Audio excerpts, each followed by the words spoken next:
right. So based off what I've told you so far, we're gonna. Yes. We're real quick. Thank you again to our sponsor tonight. That's right. Lone Star Appliance Repair. That's right. Reach them at 936-9296-3355, and you can reach them at lonestarappliance.us. You can talk to Sarah over there, who's a fantastic owner. Real quick, guys, I mean, I did have to call her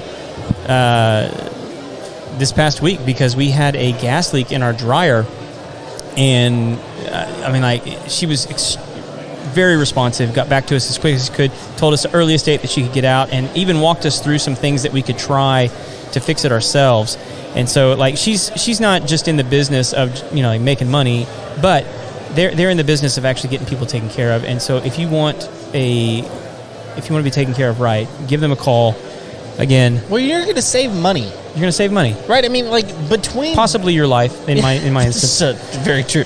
And I know you're about to give the phone number. It's up here. We'll say it anyway. But the thing is, like, when you go and repair something, you're keeping it out of the landfill. That's one thing. Yeah. But also, like, it's probably going to cost you, hundreds of dollars rather than replacing it, which is probably going to be, 6 times that amount. It's right. Like, you're saving money and you're, not putting something else in the landfill. It's really, really good. Their number is 936-296-3355, or you can find them at lonestarappliance.us. Yeah, awesome. Great sponsor. Thank you guys for sponsoring the show tonight. So, yeah, man, so based off of the information I've given you so far, what do you think? Well, I mean... So, like, people attacked them and also supported them. I'm talking Southern Star. Here's one of the things that I saw, and this is why I knew that there was a problem. Southern Star blew up. Yeah. Like that, like the next day, or maybe it was the weekend after that happened. I don't remember what the days were, but like the next thing that happened was like they were overrun. They had to shut down early just because they were running out of stuff. Right. Because people were supporting them.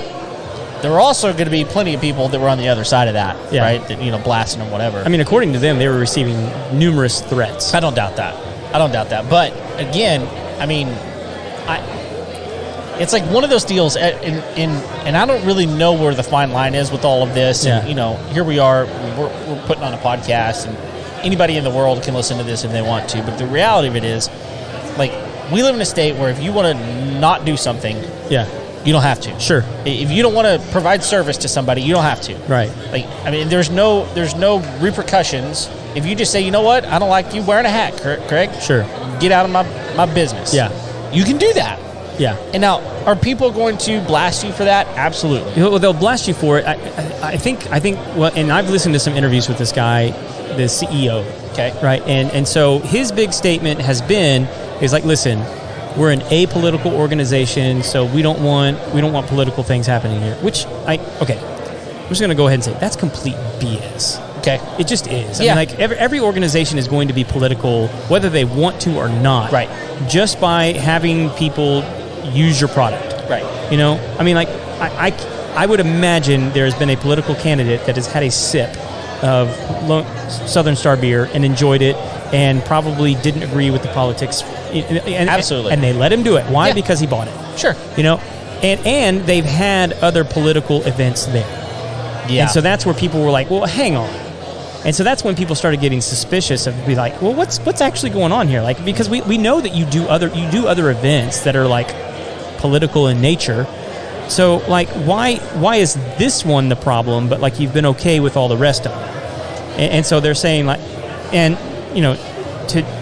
to Southern Star's credit, like Kyle Rittenhouse, whether or not you think he's innocent, guilty, whatever or not, I mean, he is a controversial figure. He is. I mean, like you can completely support him, but also recognize he's a controversial person.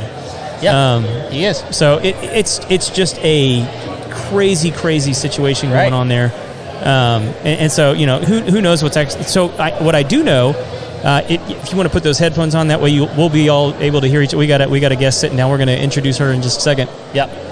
They moved the event just down the street.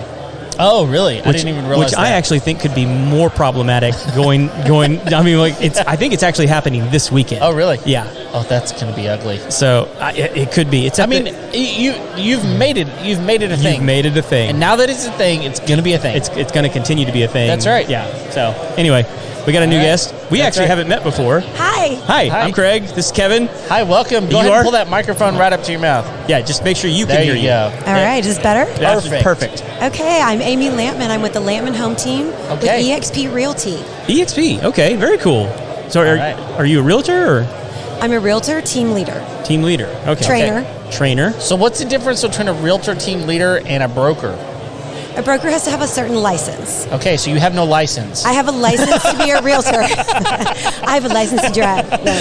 I have a license. I'm a licensed realtor who started a real estate team because I had a lot of experience. And I work for an amazing broker, and that way I don't have to have the responsibility of owning the brokerage. Right. Okay.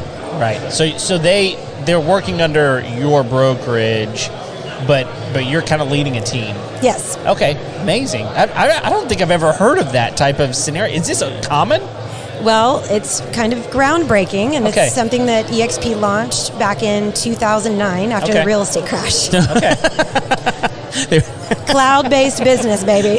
Okay. Well, I just, like I said, that's not something that I've really ever considered or heard about. So this is new to me. And we talk to a lot of realtors. We talk to a lot of home construction types of people and those types of things. And so I don't know. It's interesting. I've never heard of it. Yeah.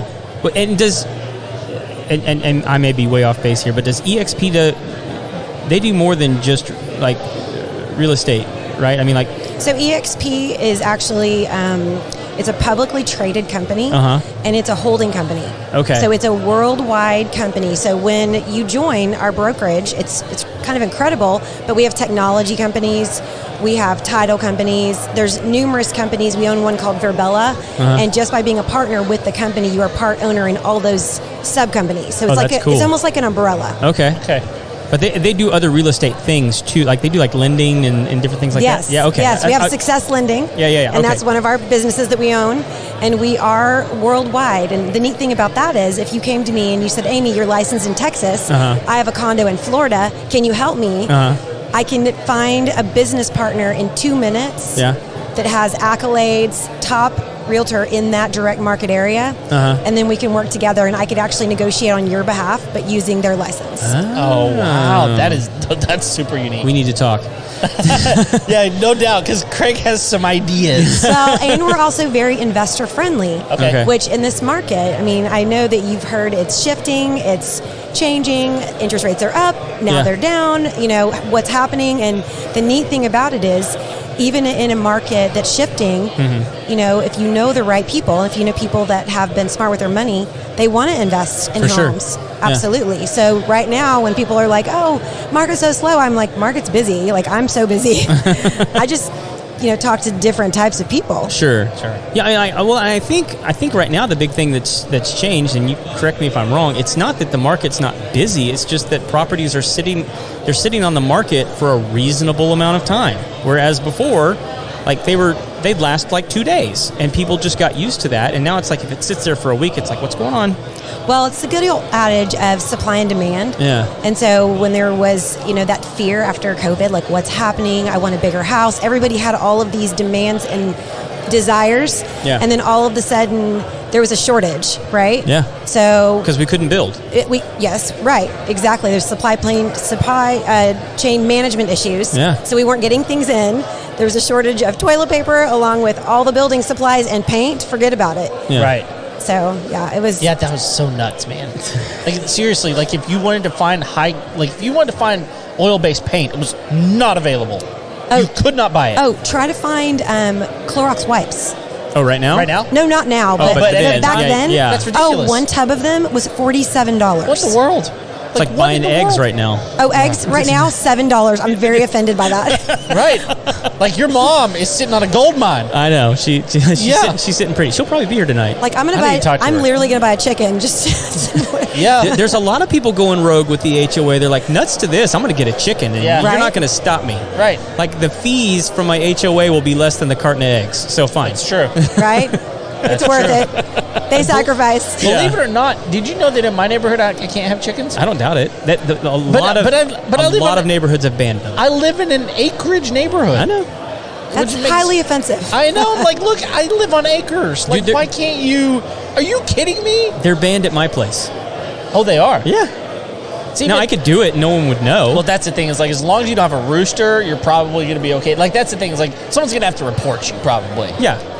And no one cares at my place. Well, and if you have land, that's in high demand. We have so many people looking for land. And we don't only sell residential, but we look for ranches, for land, for commercial. Yeah. So my agents cover all aspects of real estate.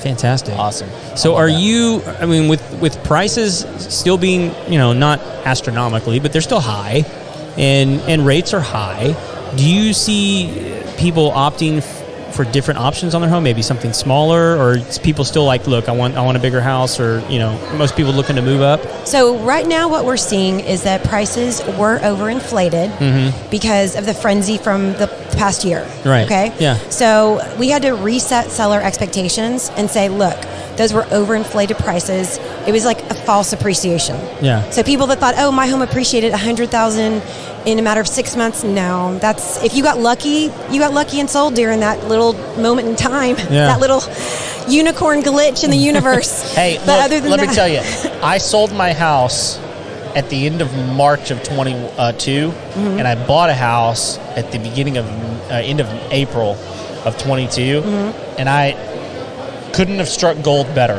because my house sold for probably $75,000 more than it should have sold for, and I only paid on a much, like a triple the price piece of property.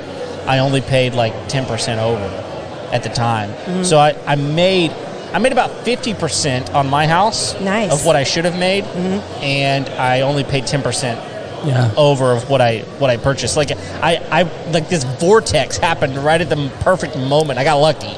Well, I got lucky. I'll tell you this. And the interest rate, sorry, I cut you off. No, you're good. The interest rate was 4.5% at the time. Nice. So I really did hit a vortex. Well, in 2020, when everybody was, at home staring at the computer because we weren't allowed to go out, my husband and I were like, we're bored. Let's find a lake house.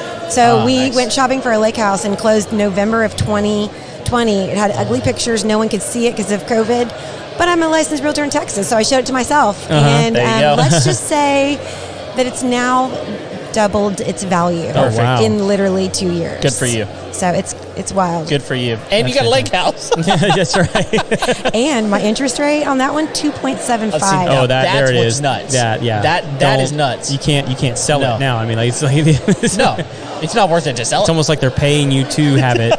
Exactly. Compared to what you're getting right now. Well, and then I turned it into a write-off. I talked to my CPA, and I was like, how do I make this not just a unicorn, but a unicorn Pegasus? Yeah. Perfect. I need wings. So you have like VRBO on that deal? No, we're not allowed to STR it or VRBO it. No, it's all about being creative. Since I have a real estate team, right? It's a business. So you're giving them perks. So I actually bring my team there, and we do team leadership and trainings. So I rent it to yourself. To myself. Yeah, I love it. Yep. No, and my CPA is like, you run a business, a legitimate business. Yeah. And I actually have 150 agents that work in my revenue group, right? So I can bring any of them in, and I just charge myself a pretty penny. It's worth it. Yeah, it is. It's a lake house with a view of Lake Travis. There you go. Can't beat that.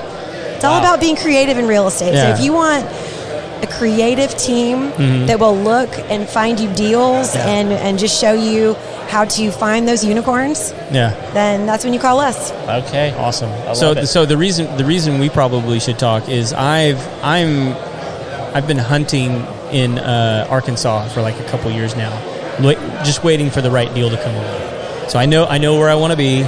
Like, I know what I want. I'm just waiting for the right one to come along, and I'm just going to have to be creative in how I purchase it. So, and like, I've worked with an agent there. She's kind of fallen off the map.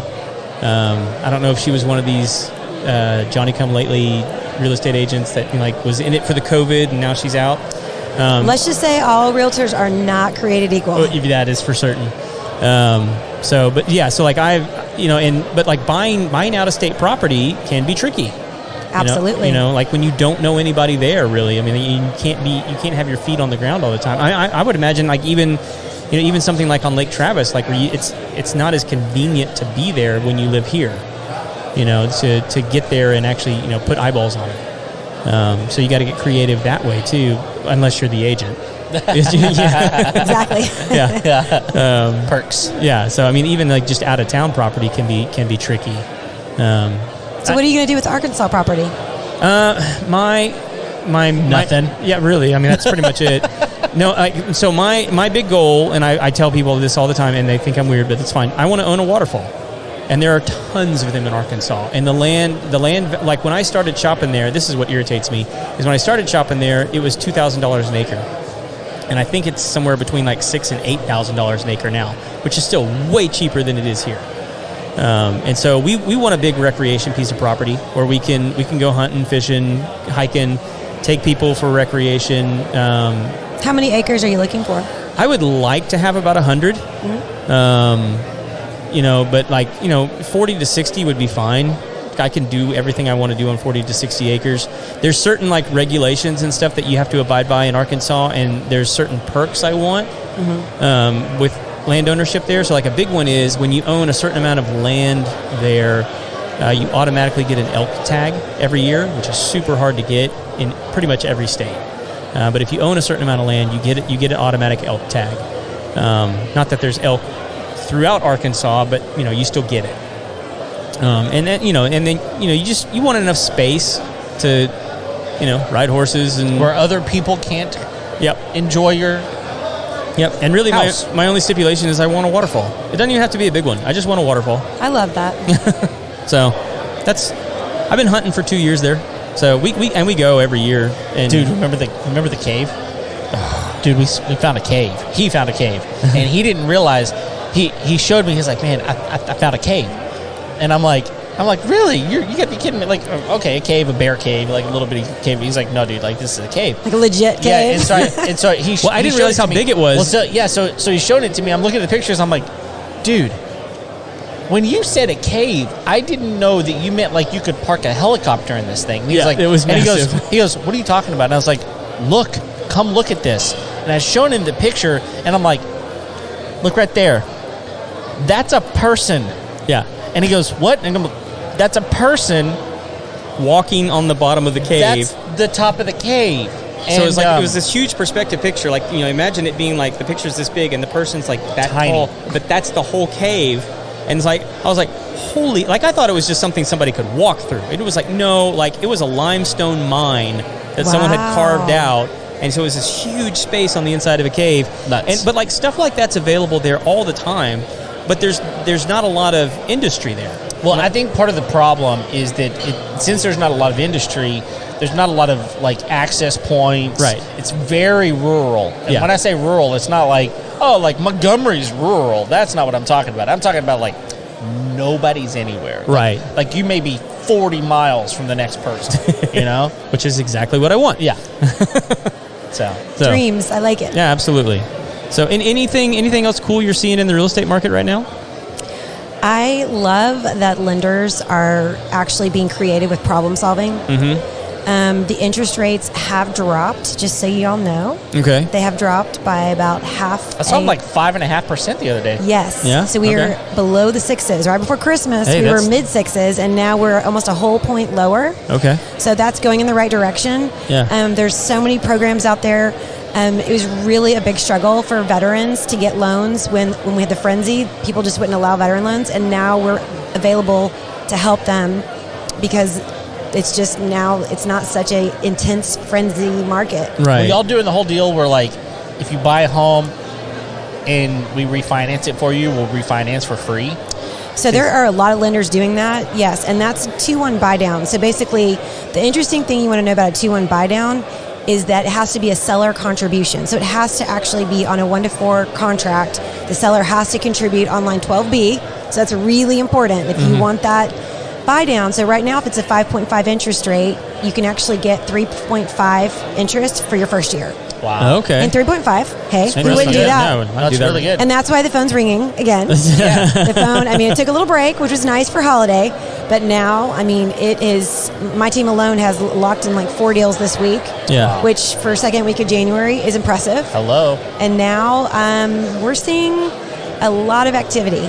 So it's great news for everyone because it's not really a buyer's market or a seller's market. And when people say that in the news, what they don't understand is it's so geographic specific.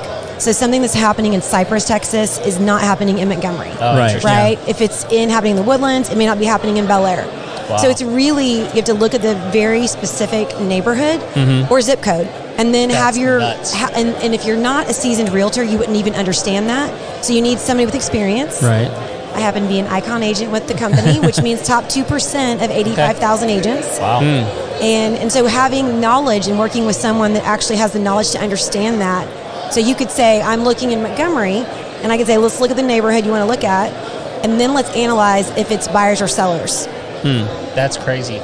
Well, and if people are interested, I think in 2 weeks we actually have Richard coming on the show, and the name of his company is escaping, but he's doing those kinds of loans. Yeah. And the whole reason we're having him on is so he can explain how they work. Yeah. Because he's a lender. And he knows. So it is really interesting. So I would be interested to hear what your take on this is. We made some predictions. The Homeowner Show made some predictions at the beginning of the year. And one of the predictions that I made was that, kind of bold prediction, was that the market that happened in 2021 that was ridiculous, where people are paying hundreds of thousands of dollars over. There's 50 offers in the first 24 hours, maybe even more. I predict that that's actually going to get worse.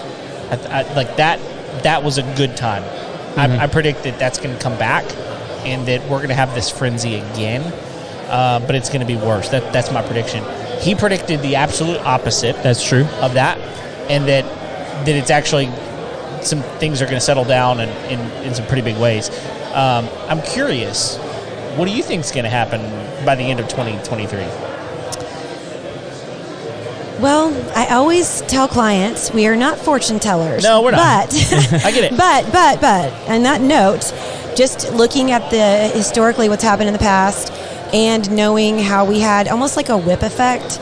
So for me, the whip effect is you put something out there in the news, and then how does everyone react? Oh, we have a shortage of toilet paper. Everyone goes and buys toilet paper. That's a whip effect, right? Right, yeah. Yeah. So the whip effect is the market is so down, what's going to happen? Well, the interesting thing is that lenders took 3 months to come up with a solution and to start marketing. It takes time to get knowledge into everyone's brain, right? You hear it one time, you don't believe it, unless it's like doom and gloom, right? Yeah. But I think that now that lenders are creating so many solutions and they're coming up with DPAs are back, HELOCs are coming back, we have VAs are available again, FHAs are better than ever. And I think that because there's so many solutions, and this isn't a crisis like we had in 2008, I think the solutions are going to outweigh the problem. And so I think that it's going to be more of a balanced market. I don't think it's going to be such a frenzy like you're saying, where it's going to be 100 offers, but I don't think it's going to be like desolate on the other end. I think it's going to be more balanced. And I think key is working with people with experience, because I have a house right now that is on the market. It's out for like 5 months, okay? That's not good. Right. But I will say, we actually had buyers. We had buyers at full price. Buyers fell out because buyer's remorse hit really big during the frenzy. Yeah. So we would go through multiple contracts. Well, you wouldn't believe this, but I got 2 offers on it in the last 48 hours. Wow. One being full price, and it's been on the market 5 months. So it's interesting how the mindset's changing. And I really think that it took 90 days for people to come up with a solution and go, okay. And the reality of it is that the lenders, the bank lenders, everybody wants to find a solution. I don't think that people out there going, how can we just, make this problem worse? Well, you do know they canceled DPAs during the frenzy. Yeah. I actually don't know what those are. Okay, DPA is down payment assistance. Oh, okay, yeah. So people who, they're hardworking, but maybe they only have $10,000 in their bank account. Yeah. So a DPA would offer them maybe a 3% towards closing costs, and if they're doing an FHA loan, then the 3% goes towards their closing costs, and their money can actually go towards their down payment. Okay. And so it creates the dream come true for these young homeowners. Yeah. When you pull DPAs away and you say, we're not giving veteran loans, like you're cutting out veterans, you're cutting out first-time buyers. Mm-hmm. So now, with a more balanced market, the people that we love to serve, which are our veterans, our heroes, and our first-time buyers, they have options now. That's awesome. And the builders right now, oh my goodness, the builders have too much inventory. Yeah. So a year ago, they had a shortage. So what did they do? They tripled down, right? Sure. Oh, we don't have enough houses. Let's go build 30. Right. Sure, yeah. So now they're like, we have 10 houses. We'll drop them by $25,000 every week until we sell them. Yeah. Well, we were just getting the wrap-up sign from Christian here. No, I think you're probably right. I mean, I think the only difference there would be, like, we can't control what the Fed does, and like the whip effect, like kind of what you're talking about. Like if the Fed were to take interest rates to like 10%, I mean, it would tank. I mean, because people would just stop buying because they don't.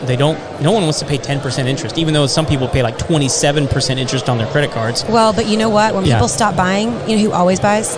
Oh, the people that have cash. Investors. Yeah, investors. And guess what? All of our big oil guys, they all got big checks. Well, yeah, and they're waiting for something like that to happen. They really are. I mean, because they'll swoop in and snag all the cheap stuff right off the market and not pay the interest. So the feds will actually hurt the veterans and the first-time buyers. Yeah, no, Yes, they will. they will. And like, don't hear me saying that I think the Fed's looking out for the little man at all.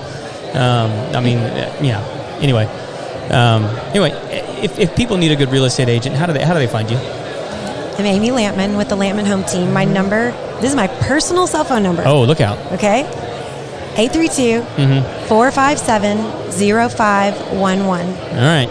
You might be getting some unsolicited text messages. That's okay. I put it out everywhere. I'm in the universe. It's all good. It's so funny to me. I'm like, no, don't give your cell phone out. People will find you. I'm like, people are going to find you if they want to find you. We want people to find us. Yeah, It's okay. Absolutely. Yeah. That's exactly right. Thank you so much for sitting down with us. It was so nice to meet y'all both. No, Good. really, really good. Well, we're going to come talk to you later. Both of us have things to talk to you about. Okay. Let's do it. That's, you know what? And I'll give you koozies with the phone number. Hey, yes. there we go. All right. We can send unsolicited texts. Yes, we can.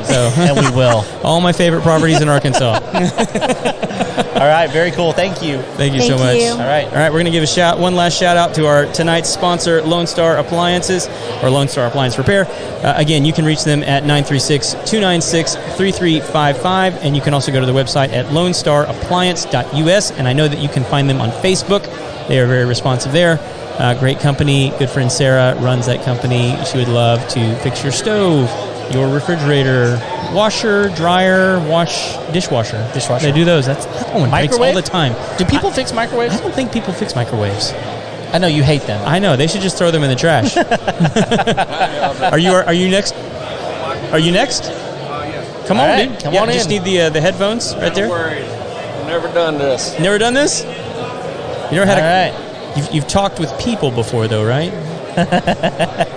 We'll find out. We'll find out. That's right. All right. Well, welcome. Go ahead and pull that microphone straight up to your mouth. That way people can hear you nice and loud. There you go. All right. Tell us who you are and what you do, man. I'm Michael Moody with Home Builders Elite. We remodel houses, build additions. We started drying out homes. We've been expanding all over the Houston area. Worked hard to get a great name. Yeah. And worked hard to keep a good name. For sure, man. Yeah, absolutely. How long you been at this? So we're in our 5th year now. Congratulations. Yeah, we. That's the magic year. It is. Yes, it is. I mean, like in all seriousness, that's when most people drop out. It's like year 4, year 5. Yep. So this is January. That's going to be a great year. there you go. That's right. I don't think dropping out's an option. Not at this point. That's the attitude right there. So, I mean, you guys, additions and remodels, I mean, like, is there anything that you guys specialize in? Or is it? So we specialize in kitchens and bathrooms. Okay. And we've been specializing in that for about 4 years now. Okay. And we do a lot of tile work. We do a lot of custom cabinets. Really, really good work. Awesome. I mean, you guys are actually building the cabinets? Yes, sir. I've got a cabinet guy that works for me full time.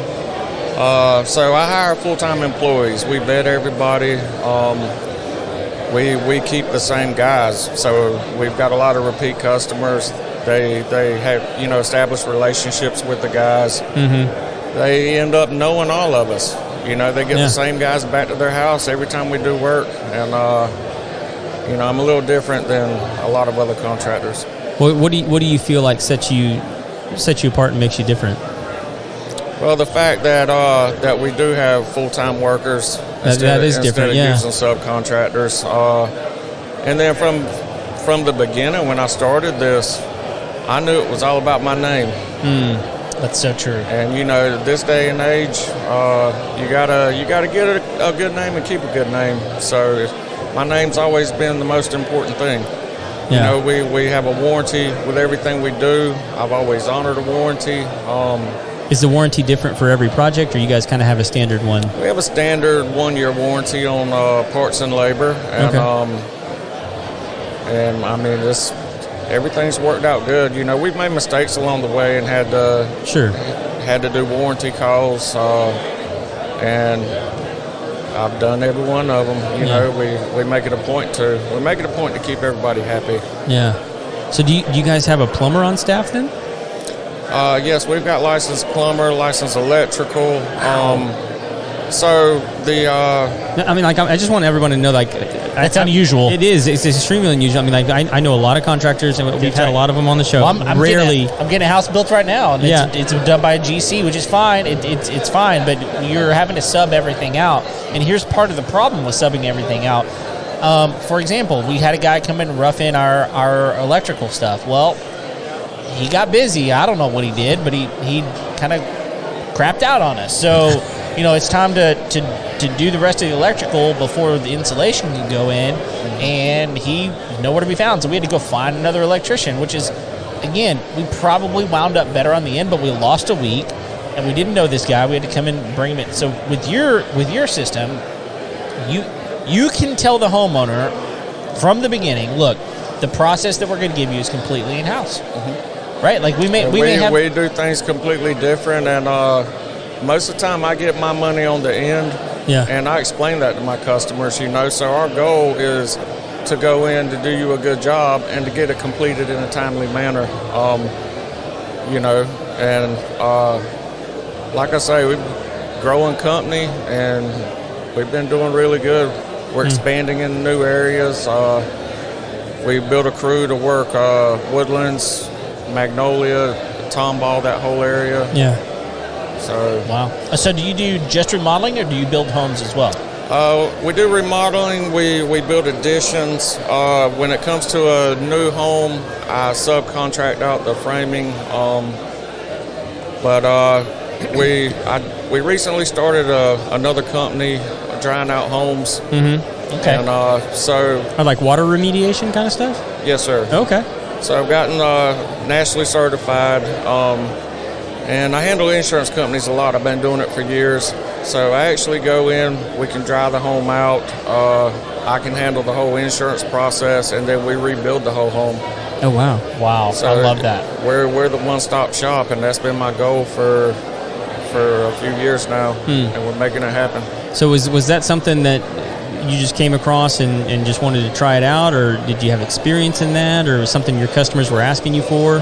I started dealing with the remodeling part of insurance jobs, and I started dealing with adjusters, and then I just saw an opportunity because they're having to get separate companies to do it. Yeah. And it's easier for them if there's a one-stop shop. Yeah. That became my dream, and that's the reason that I didn't get into building new construction homes. Yeah. I went a different route. Well, and I think that's one of the things that is challenging for a lot of contractors. We're the contractor network here. We talk to a lot of contractors on our show, and it's one of those deals, especially for people. You're in year 5 here, okay? So when you're in year 3, there's a lot of people that are still ramping. They're still ramping up, and they're going, oh, well, I'll do that, and I'll do that, and I'll do that, and I'll do that, and I'll do that. And at the end of the day, it's like, man, I'm a jack of all trades, I'm a master of none. Mm-hmm. And then they wind up having to try to pull themselves back and go, what do I actually really want to do? You know? And but to begin with, you're trying to make $1. You're trying to support your family. You're trying to pay the bills and all those sorts of things. But when you can truly find a lane and stick in that lane, the amazing thing is people will find you. And when they do, you're going to be able to say, look, this is what we do. We don't do that. We don't do that. We do this.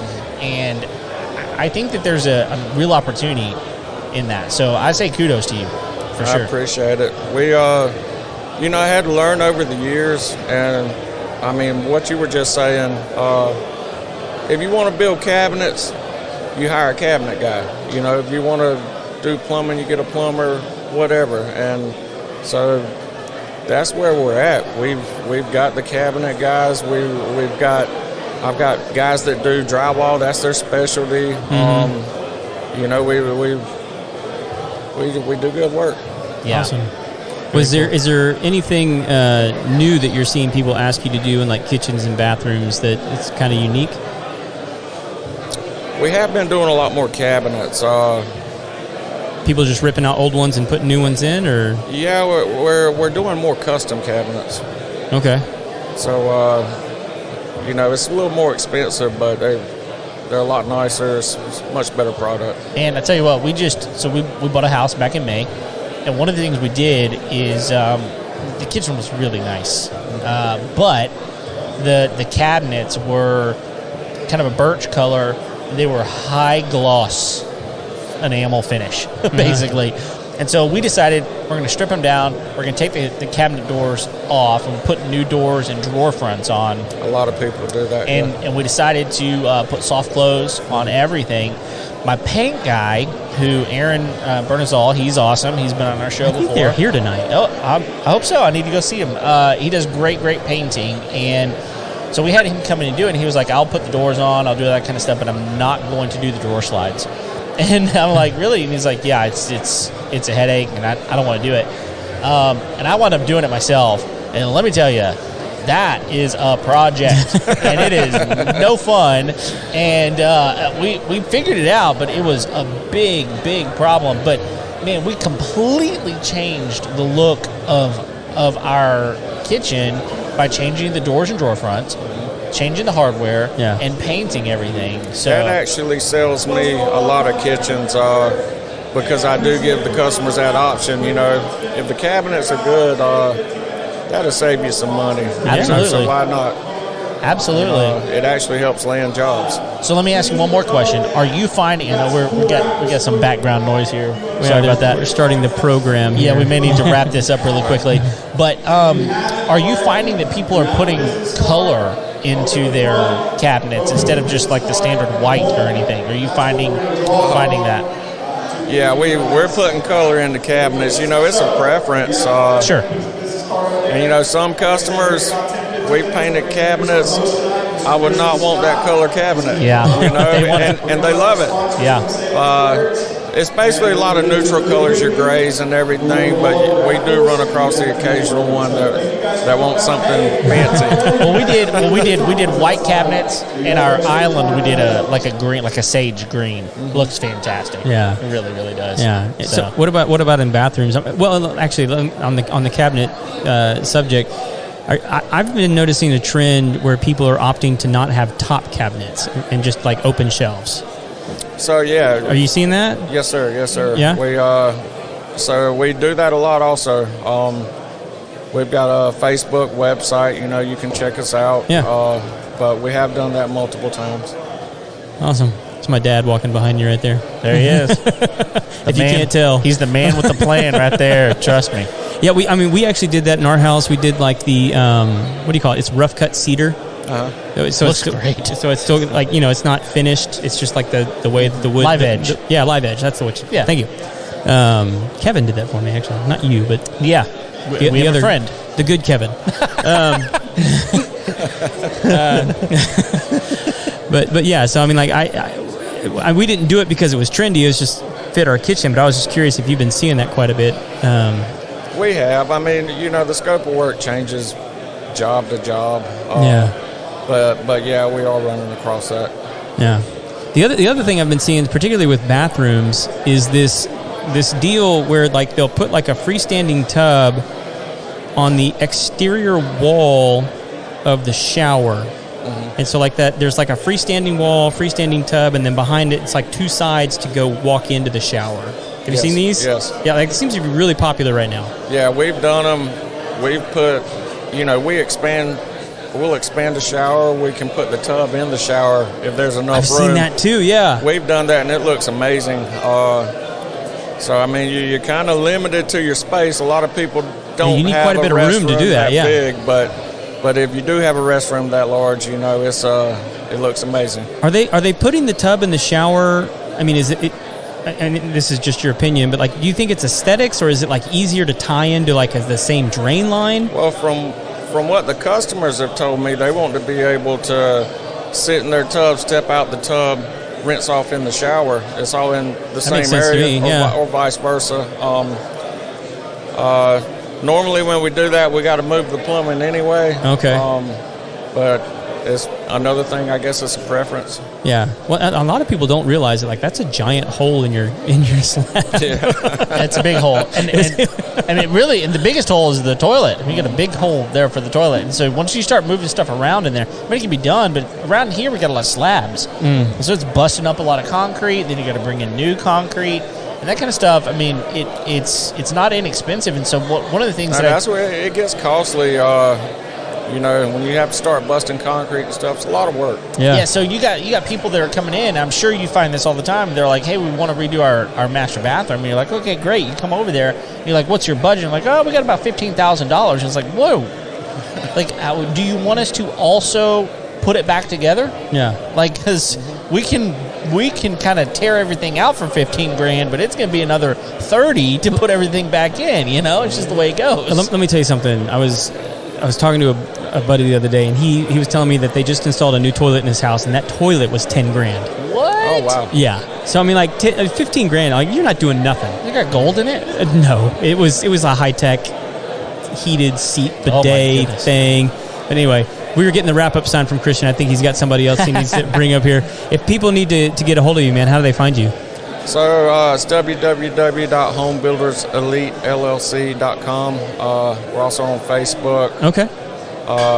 We're in every other social media. So you guys are on Instagram, I'd imagine. Got lots of pictures of your work and stuff up there. Yes, sir. Okay. Yes, sir. A lot of people looking for house stuff. Chamber of Commerce. Which BBB, chamber? Clear Lake. Clear Lake. Okay. So I've been with them for years, but we're kind of easy to find. Awesome. You just got to look. All right. Very cool. Well, thanks for being here. Really good to meet you. Hopefully that wasn't too strenuous on you. No, sir. No, good. Sir. All right. All right. Y'all have a good one. All right. You too, enjoy.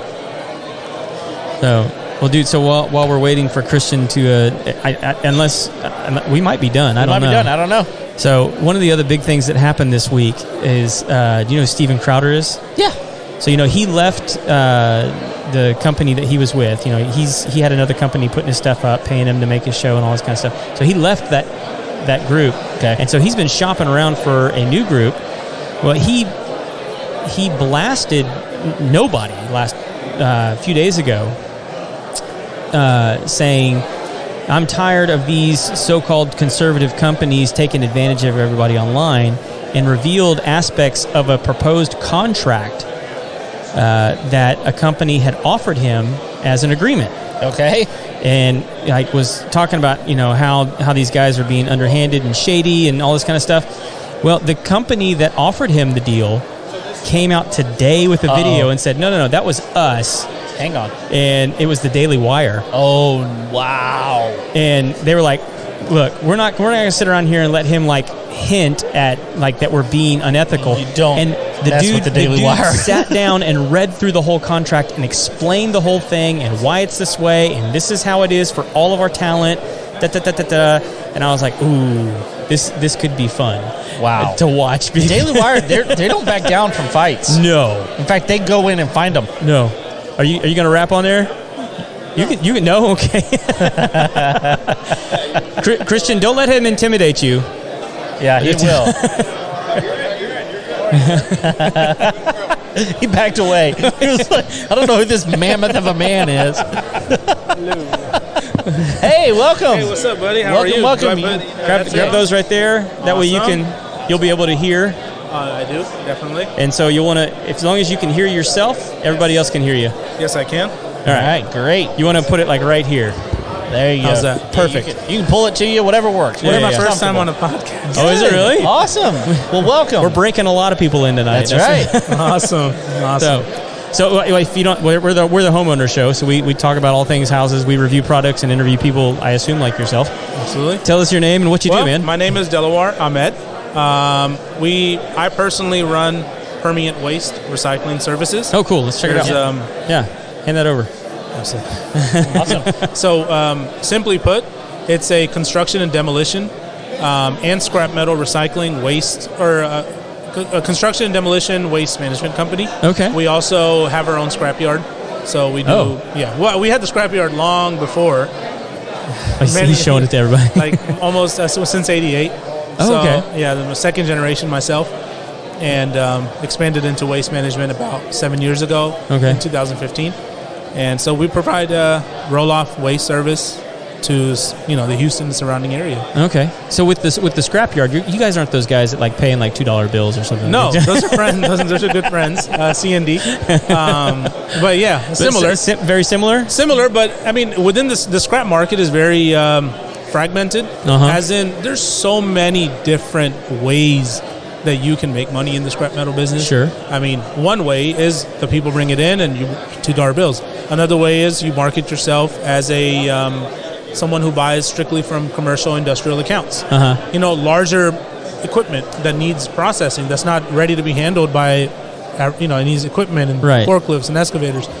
And so, what do you do with them when they? Yeah, exactly. So you get them. You got to arrange the specialized logistics, the permits. The specialized trucking, haul them in, make sure all the routes are good, have ways to unload them, have the equipment necessary to process them, and then at the end of the day, it's scrap metal. Okay, well, I got a question right off the bat. Yeah, absolutely. Do you take refrigerators? There are regulations with refrigerators. Exactly. So we were just talking about this. We have no idea what they are. So here's the thing. We were just talking about the fact that because one of our sponsor for today is Lone Star Appliance Repair. We were talking about that it's better to repair your refrigerator than to put it in the landfill, and part of that is because you got Freon in that thing. Absolutely. So you got to figure out how to get rid of it, and we don't know how to get rid of it. Well, there's a company, I can't remember the name off the top of my head, but I know it because I've dealt with them before. We had large chillers that go on top of, school light. Like, they're huge. I mean, they're like 20 feet, 30 feet long, and they had Freon in them. And so there's this company that comes, they won't pay, depending on the market, but generally it's just enough to just, cover a little bit of cost. And they'll come extract it, pay you a little bit for it. And that's the proper that's awesome way. Because the thing is, you can't, there's a place by my house that will take the refrigerator, but they will not take it with Freon in it. Yeah. So what a lot of people do, they just saw that line, they puncture it, and let it drain out, which is really bad for the environment, right? So it's like, what are we supposed to do, right? And now we know. So you can just Google. The individual name of the company is almost irrelevant. In the day and age of Google, sure, yeah. So you can just go online, type in refrigerant recovery, Freon recovery, Houston. Okay. And some company will come up. You cold call 2-3 of them. Some of them will say, we'll come out and we'll do it for you. But that's not something we can bring to you. Well, you can. I'll make arrangements for it. Okay. Yeah. A lot of other scrapyards, they can take it. They just don't want to go through the headache. Yeah. Sure. We'll manage it. But we generally won't take individual loads. We like to take full truckloads or semi 18-wheeler loads. Then I'm only taking about one company. We do a lot. We're a sponsor for two companies. The other one is right here. The second one. Okay, HGS. Yeah, HGS Roofing. And so my brother runs that one. We're all under a family company, awesome, a parent company, and I run the scrap metal waste management and the roofing and siding, which is a material supply company. Yeah. It's located off of Airline Drive, 10307 Airline. So is it you guys provide the materials for roofs and siding? Yes. You don't actually install the roofs and siding? No, we don't. Okay. We supply it. I think at all times we probably have about 300 truckloads of material on the ground. Okay. Wow. At all times. So it's a pretty sizable quantity. Are you guys pretty specific in those materials, or do you have a variety of different materials? We're specific in what we carry, as in it's residential architectural roofing. Okay. So residential roofing that you probably have at your house, that we all have. Various colors. Every color. Yeah. Every color. Now, residential roofing also goes into clay roofing and Spanish tile. Okay, and metal. so you guys do that? No, we don't do that. You don't do that? Okay. No, we do the shingles. The shingles. Okay. The classic shingles. No metal roofs? No. Okay, yeah, No. so do your thing, man. Yeah, absolutely. Yeah. We were just talking about that. Yeah. So, there it goes right there. So, we supply it, and then along with that, siding. What kind of siding? It's called lap siding. Okay. I'm not too familiar with it. Yeah, it goes fine. into details. Is it wood or is it hardy plank? It's hardy plank. Okay. He can hardy plank is a dispose of it particular for brand. you, but he's not. I can dispose of it, and I can refer you to where you want to buy it. But yeah, no, hardy plank is a brand. Okay. But yes, the same material. The cement board. Yeah, the cement board, the fiber board, or whatever. It's Yeah. And so and Hardy is one of the brands that we carry, and all the major brands of roofing. Okay. GAF, Certainty, Landmark. Okay. Atlas, Tamco, Owens Corning. Malarkey, and so on. So do you guys mainly supply like businesses in the Houston area, or are you guys mostly contractors that are installing the roofs? Mm-hmm. So mostly roofing companies that do the physical installation themselves. The contractors, they'll come to us, right? And so this is a perfect event for that because sure. Contractors are the ones that 99% of the time buy it from us. Yeah, and so it's even priced in a way where the business owner, the contractors are the ones that, structure their pricing in a way, whenever they sell it off to homeowners. You can't control what they're charging for. Yeah, on average, last I checked was this was 2017, I remember, but I think it was $180, $200 a square. Maybe it's gone up a little bit, but ballpark around that. So we'll give it for $50, $60. They have their markup of $50, $60 and the labor or whatever. So I know that you're in I'm in the waste management. Yeah, in the waste management side of things. But do you guys carry different degrees of those residential shingles? I've heard now that there's even a 40-year lifetime. Yeah, which is there's a lifetime one. Okay. Yeah, well, lifetime is essentially 40-year. Okay. Yeah, a 40-year. So there's 20-year, 30-year. And I'm going by my best memory from the most. No, that's fine. I briefly worked. Again, people can Google it and find out for yourself. So 20 years. They're not architectural. They're not lapped. They're just plain flat shingles. 30-year are your standard ones, and lifetime are the ones, the 40-year ones that you're talking about. Yeah, and that's considered lifetime. Generally, sure. People's what's the life of a house? No, most people don't own their home more than 40 years. Yeah, there you go. Yeah. So that's what that's considered. And so we stock a huge quantity and a huge variety of colors. That's cool. And so I don't know if he's made it in yet, but he's going to be joining in to the event. Awesome. Yeah, your brother? My brother. Yeah. Okay. Young brother. But so I'm mostly responsible for the waste management. Yeah. Well, I do have an interesting question for you on that end. I think on the show before I have talked about the thing that is buried in my pasture. Oh yeah. Have we talked about that before? So in my pasture. So when I bought the property, out in the pasture there was a metal square, just in the ground, and I was like, well, that's kind of weird. So I went out there with a shovel. I was like, I'll just get this thing up. Wouldn't budge. Went back with a pry bar, like a crowbar, right? I was like, wouldn't budge. Went back with a 6-foot pry bar. Couldn't get it to move. And I was like, what is this thing? It's driving me nuts. But I didn't have anything to dig it up with. So one weekend, my wife let me rent one of those Bobcat skid steers. Right. I was using it to move some dirt by the barn. And I got done with that project early, and I was like, you know what? I remember that square out there in the pasture. I'm going to dig that booger up. Well, 4 hours later, I finally pry this thing out of the ground, and it's the tread off of a bulldozer. That's the tracks. Yeah, and it's got to be 2,000 or 3,000 pounds. Yeah, and I'm like, all right, this could potentially be a good investment for me to put back in the ground because I could take it to a scrapyard. Yeah, I don't know what it is by the pound, but I got a lot of pounds. Yeah, no, absolutely. You randomly, you'll find these things, and is that something I could bring in? Oh, without a doubt, as long as it doesn't have norm, which is radiation. But I don't think for any reason. I wouldn't think it would. Yeah, it wouldn't. The only Norm, we don't like that guy. Norm, he's kind of out of the norm. Norm, get that out of here. What's funny? Let me tell you what's funny about that story is his wife. She comes out and is like, what in the world are you doing? And he's like, no, I was super proud. The square? I was like, look at this, look at the square, look what I found. And she goes, well, put it back. And she made him put it. He buried it. I buried it back. Wait, your name is not Norm, is it? No, it's not. No, that's so good. I thought I accidentally said a bad joke. No, that's funny. No, but like the problem is, like, you probably could make some money off of that thing. However, it's buried in the ground again because she made it buried. So now here's what would have to happen. You'd have to go rent another Bobcat. Listen, babe. Fun. Just talk to a guy. So it's like, I got to go spend some money to make money. That's right. So yeah, man. No, I'm loving this event. This is my first time here. I think we just. I think I learned about. I started looking into the group that sponsors this event. Last week, and then over the weekend learned about the event. By Monday, Tuesday, became a sponsor, and so. It was my first time. I wanted to kind of feel it out before setting up, Yeah. But I think on the next event, does it happen on a monthly basis? Or? Yeah, so it's the third Thursday of every month is what we've been told.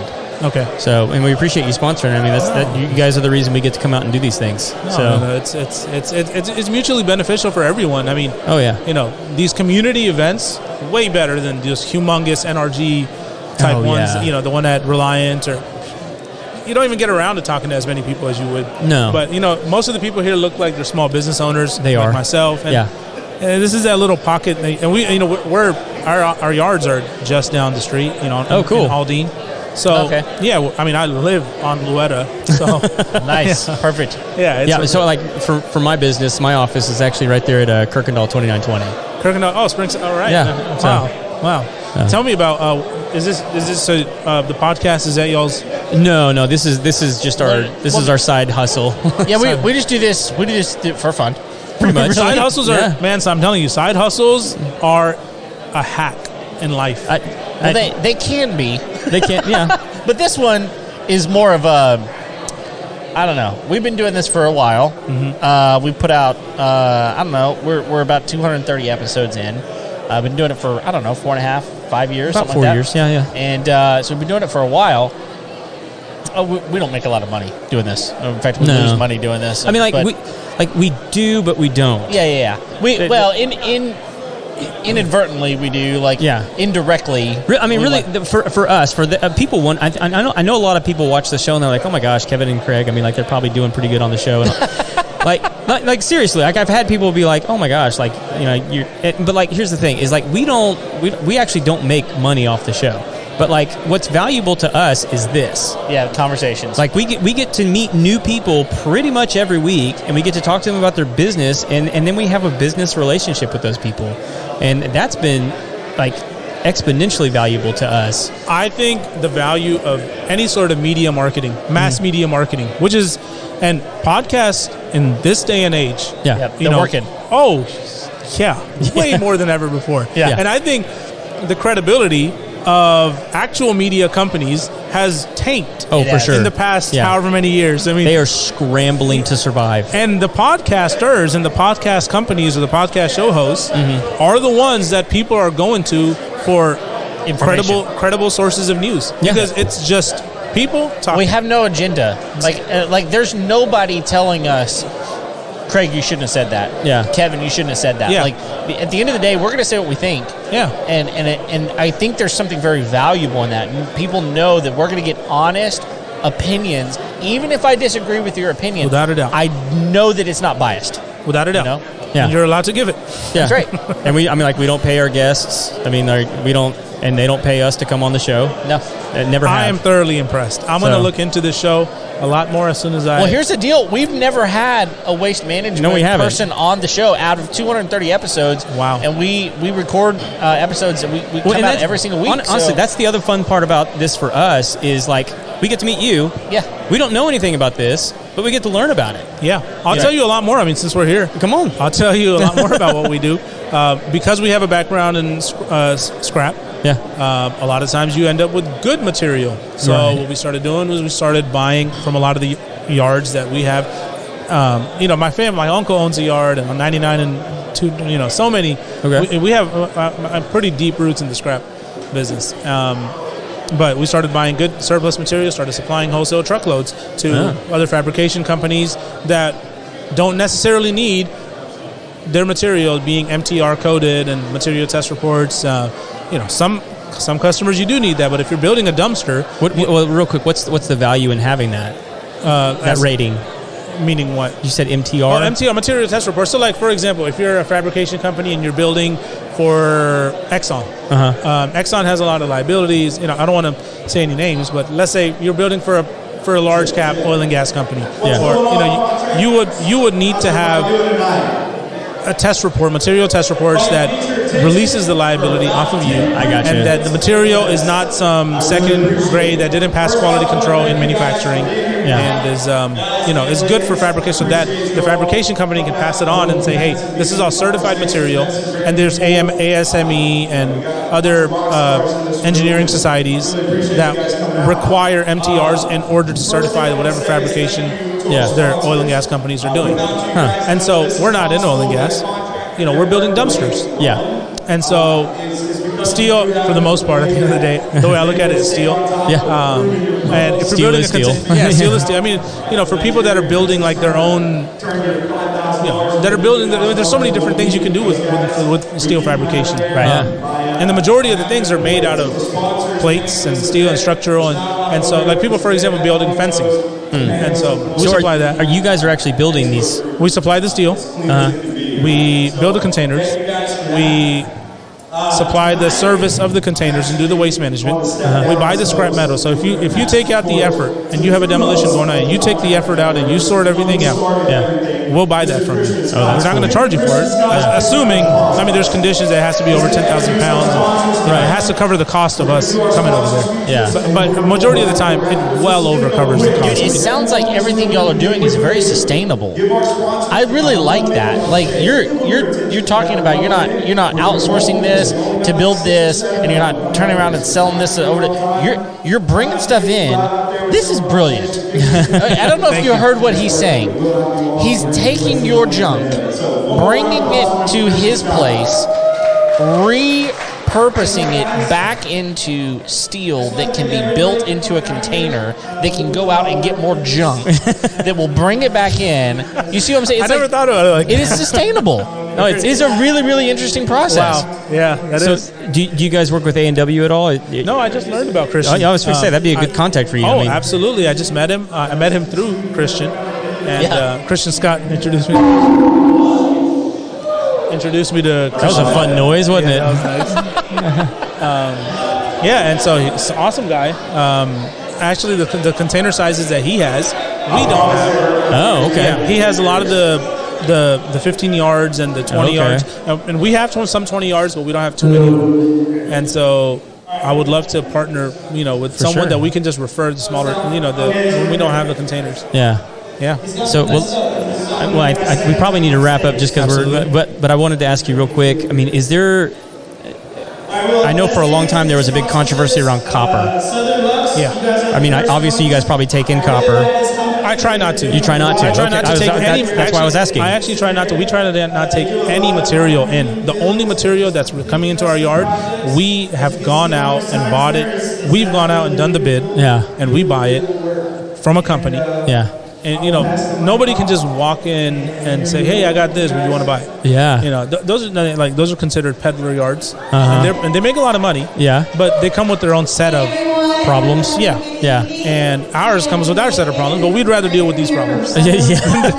You got to pick your problems. And what the problems I can handle, not and the ones I know. Absolutely. Well, anyway. Man. Well, if people want to get one of these containers, or they've got some scrap they want to sell you, or they need some roofing material or siding material, how do they get a hold of you guys? Well, let me give you my our phone number, Instagram, website, email. Okay. Our name is Permiant Waste Recycling Services. You can Google us. Okay. You can find us on Instagram, Permiant Waste. Okay. You can contact us. You can someone will respond if they send you a message. Absolutely. Someone's there in any form. Okay. Email, phone, contact, email.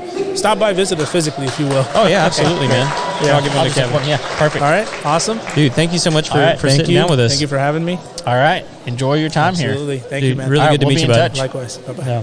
All right, guys. I think we're gonna wrap up today's episode. We got people up on the stage. But thank you. We'll cover some of these controversies that we brought up during the show later on, I suppose. Thanks. Yeah, thanks for listening to the episode. Thanks for downloading today. And we're going to be interested in finding more about the Contractor Network, and we're going to be here more. So, third Thursday of every month. Could be fun. Should be fun. Yeah. All right, guys. So thank you all for joining us. If you haven't yet, hit the click the like, click the subscribe button. Do it all. What else we got? I don't know. I think that's it. There it is. The bump music. We'll see you guys later.